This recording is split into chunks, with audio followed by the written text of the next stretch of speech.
I'm doing a series on political door knocking. For part 6, I'm going to talk about my own experiences with how these conversations tend to go. In a future video, I'm going to talk about how you'll want to do your intro spiel, but what happens after that? First off, you're not going to talk to people at every door.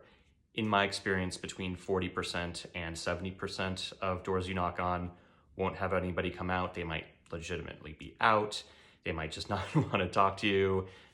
Be prepared for about that level.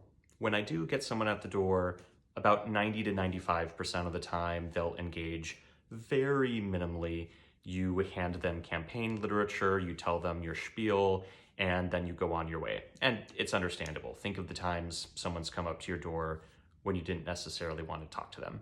In those cases, I usually do still ask towards the end something like, hey, before I head off, do you have anything that you're worried about right now that you want to talk about, or anything that you'd like me to pass along to the campaign?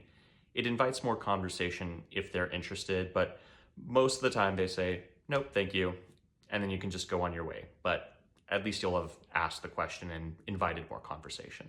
And if people clearly aren't interested in talking more, thank them for their time and head off.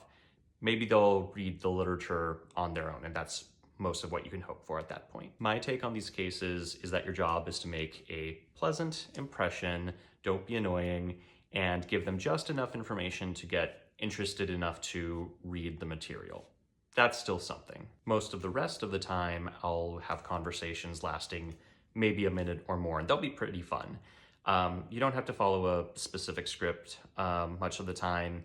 You can usually just be a person, go with the flow of the conversation. The campaign may ask you to ask certain questions like, who do you intend to vote for? Do you know how you feel about certain topics and all that? So fit that in if possible, but take the opportunity to just engage the person with what they choose to talk about too.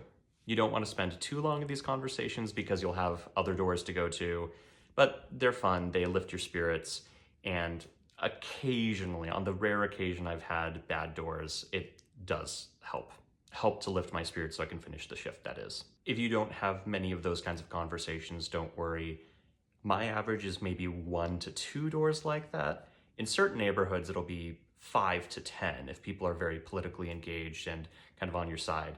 Sometimes it's 0, but usually it's not very many. Now, what if the person you're talking to is hostile?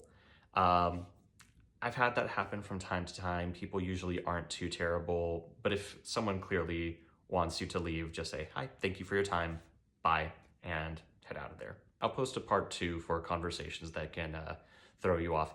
Anyway, follow along if you want more canvassing information.